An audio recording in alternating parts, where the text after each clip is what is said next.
I have interrupted my normal program for analysis with a breaking news analysis that is very important because of the very, very major impact it's going to have on the nation called Kenya, and especially on our already limping, suffering, suffocating economy. In an executive order, the 47th President of the United States of America, Donald Trump, has, in my opinion, put the final nail on the coffin of the economy of the country called Kenya. Oh yes, and that is no exaggeration. Numerous analysts are already saying the same thing. You know, even if this is by accident, it is very strange. Because these events which are affecting Kenya so much, and yet things are happening so far away from Kenya, are following each other like clockwork. Just the other day, we had the Venezuela manenos. I have analyzed quite thoroughly on this channel the exact impact of that. And the reaction of our politicians, in my opinion, has confirmed very clearly that we are spot on in that particular analysis. In a nutshell, what happened in Caracas, far away Venezuela, has changed our politics in Kenya forever.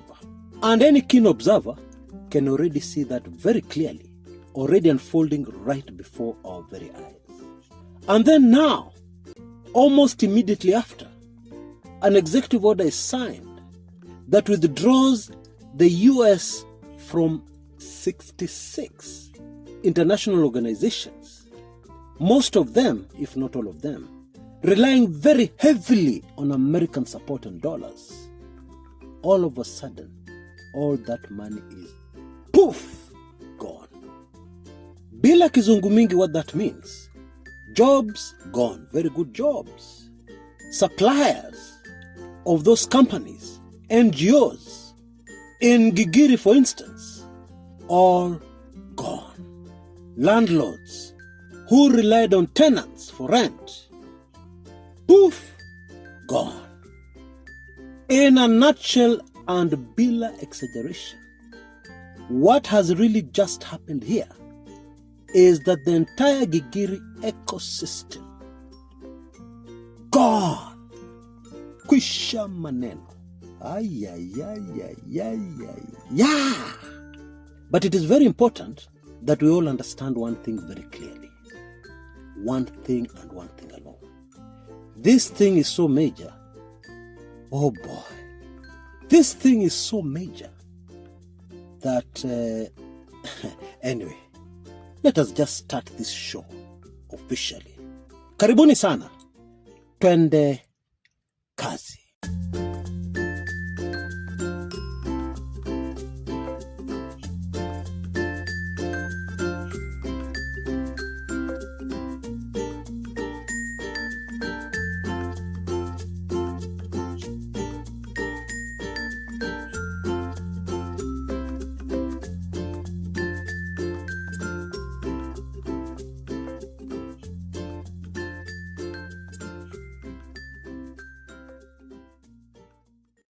Those who have been following me for a long time will be very much aware of the fact that if there is something I really avoid with everything I have, is this thing of going back to something we said before and then bragging to you and telling you, you see, I told you, it has happened exactly the way I told you.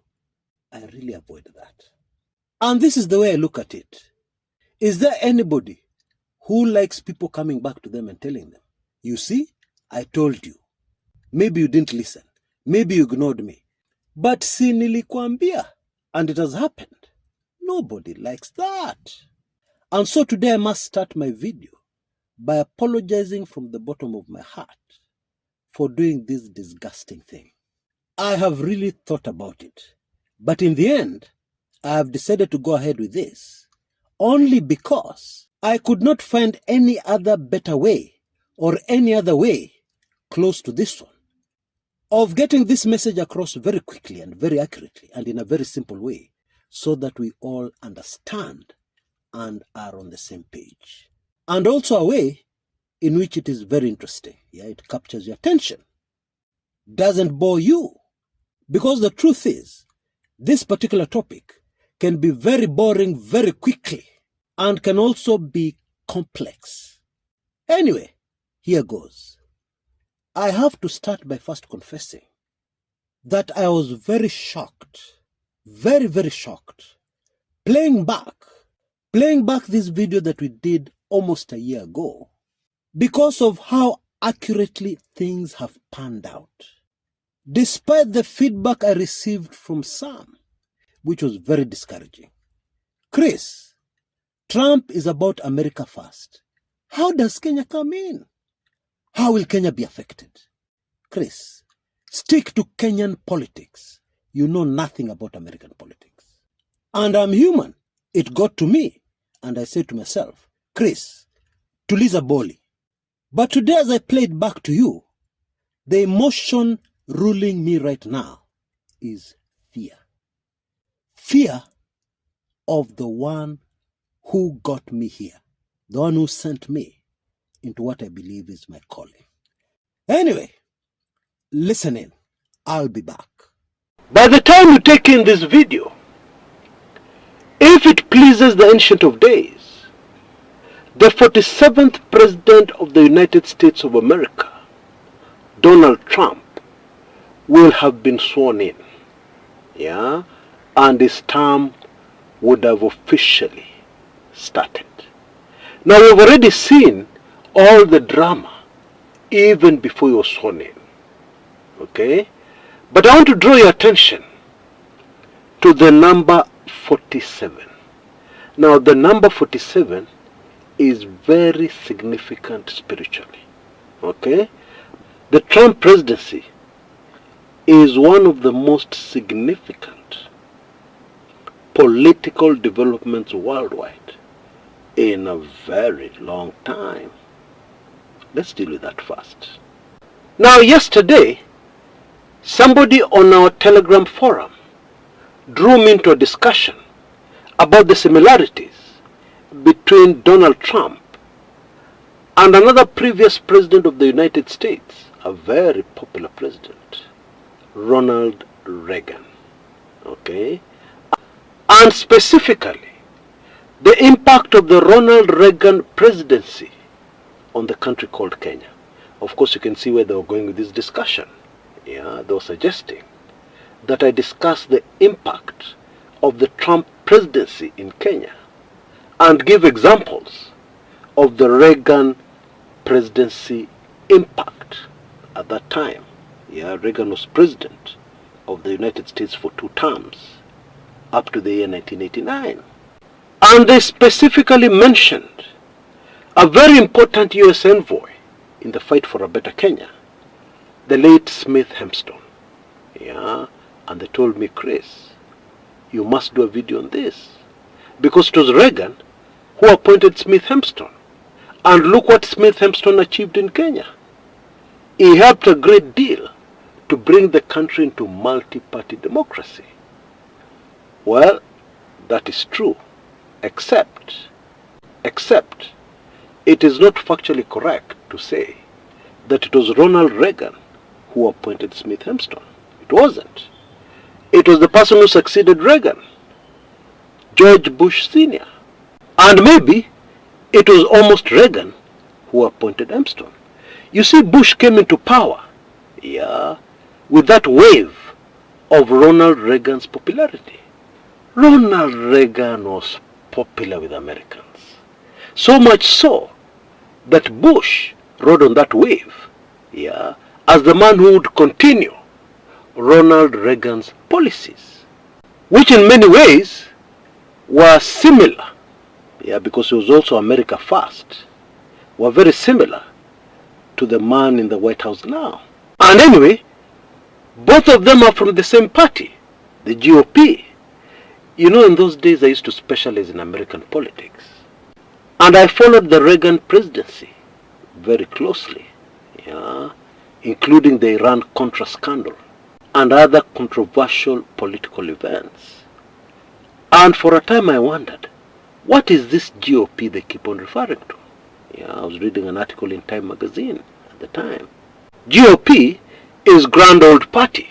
Yeah, and people use that interchangeably with the Republican Party. When you say GOP, everybody knows you're talking about the conservative Republican Party. But let me cut to the chase. The biggest impact of the GOP reign in the White House, from Ronald Reagan to George Bush Sr., was that Moi Alikiona, the president of Kenya at the time,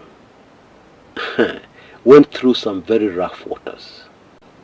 Top on the list of his problems was that the money taps, or the taps that were pouring money into Kenya, very suddenly dried up.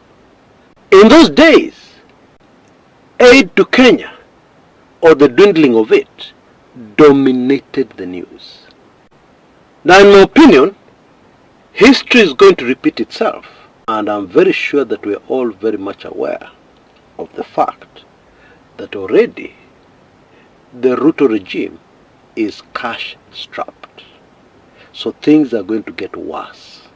Now, it is very possible that somebody doing some research today who was not there at the time may miss some of these key points. And it will not surprise me, because one huge difference between Ronald Reagan and Donald Trump is that Ronald Reagan used to speak very nicely. You see, he used to be an actor. He used to dress his words carefully. His speeches were crafted in such a way that you left the White House feeling nice. But you see, the truth is, alikuwa na kunyorosha, but still talking nicely. Donald Trump, on the other hand, tells you as it is. No sugarcoating. Hata maneno mabaya anatumia. You remember how he described African countries? Or poverty-stricken third world countries? I hope you remember, because he used a phrase I cannot even repeat on this channel. True story. Bila kizungu mingi, I believe the Trump presidency will speed up the exit of Ruto and his regime. Actually, it is very difficult. If you've been following events keenly, it is very difficult to imagine how Trump's presidency will not change the entire world in a very major way. It is so difficult to convince anybody who has been following events that the Trump presidency will not change the world. Very difficult. And indeed, the 47th president of the US, you know, the number 47 is a very interesting number spiritually. The number 4, I'm sure you've heard of the 4 corners of the earth. The structure of the globe in which we live in has 4 corners. Of course, I'm not talking scientifically. I'm talking according to the word of the Ancient of Days, the creator of the universe. There are also the 4 winds of heaven. Yeah, the number 4, in my opinion, signifies the intricate nature of creation. Maisabukali sana. Okay, let me just put it like that. Intricate arithmetic. Very exact arithmetic. Okay? And of course, the number 7 is the number of completeness. Completing something. God finished creating the earth and rested on the 7th day. On the 7th day, it was all done. Okay? 47. Mark my words. That number, if we get to that place of looking back at the Trump presidency, that number will mean a lot. The truth is, Kenyans are very fed up and they're very impatient about that day which they're waiting for so eagerly, when the current regime will exit. If you live in Kenya, if you know anything about the mood in the country, you will know that that is 1000% correct.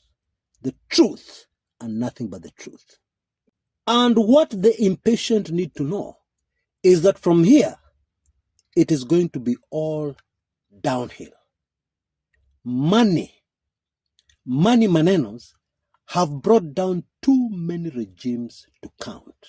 And this is a major money problem happening to an economy with already too many money problems. It's as simple as that.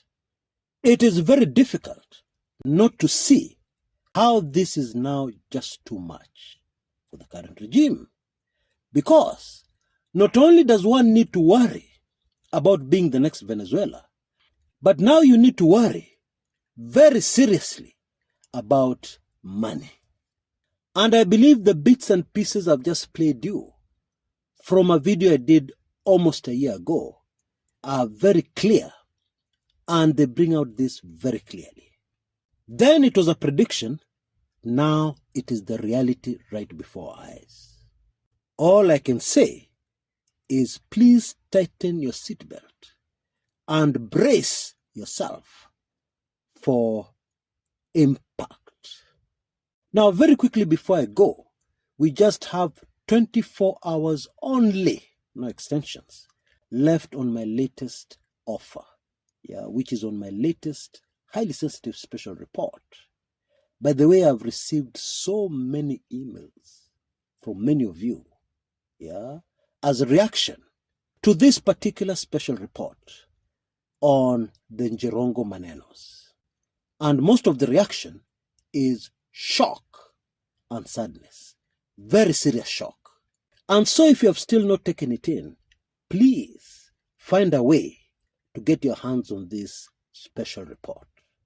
Now you can see details on your screens right now. Today I've reduced the price further.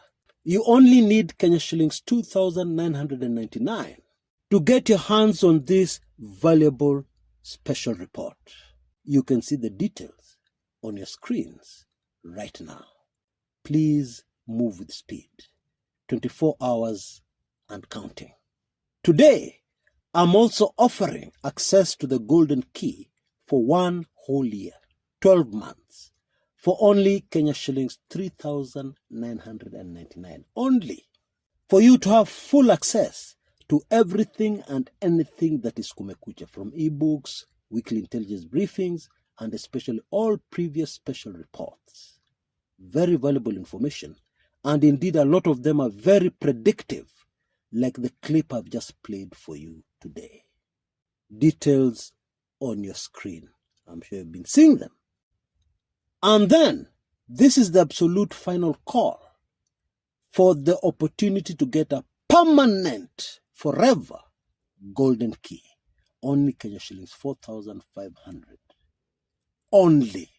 Details on your screen. Please move with speed. These 24 hours are going to pass in a flash, and so you need to act right away, if you're in a position to. Oh God Almighty, have mercy on the nation called Kenya. Remember mercy on the nation called Kenya. Amen. Until next time, this is Chris Kumekucha.